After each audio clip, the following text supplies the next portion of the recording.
Everything's pink. Welcome to WMCT Date Night. I'm gonna make this nice, short, sweet, and quick. So let's go and get started, and yeah. To start off with general additions, we've added the command /hide death messages, which should hide all death messages globally.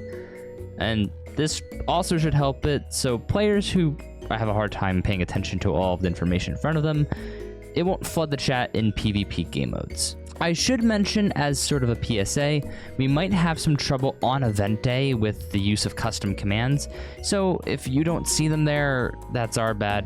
Sorry in advance. As for bug fixes, you can no longer use the emergency warp feature at the end of the event to escape Cafe Conundrum. Clockwork doors should reset on the initial player warp, so players can't escape prior to game start. I mean, we don't want them running around, do we?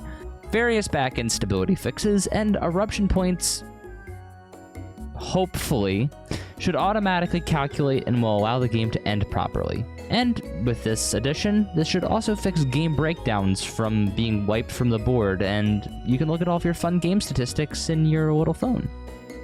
As for game tweaks, let's go in order. For Portal Tag, we've doubled power-up spawn rates and doubled the potential spawn locations.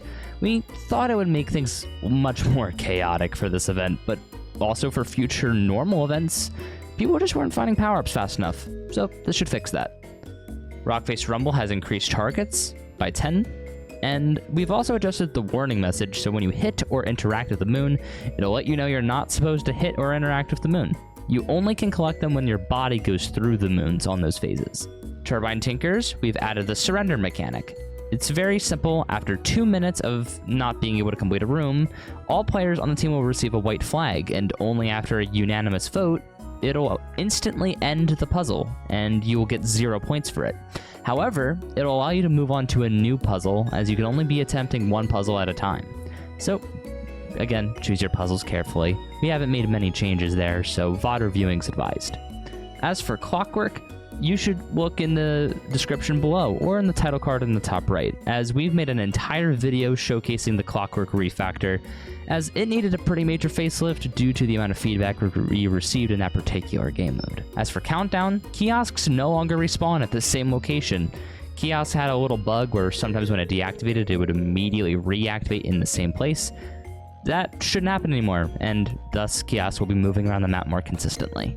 I hope you lovebirds love Sky Surfers, because we have not changed that at all. You will play a full 6-lap game, meaning 3 laps for each of you. On top of that, we've made the hard courses slightly easier. That way you guys have a bit more of a chance of hitting the harder power-ups. Additionally, with Eruption, again, we hope that the game ends correctly and the firework display fires off as just an additional PSA with the bug fixes. Last but not least is our finale game.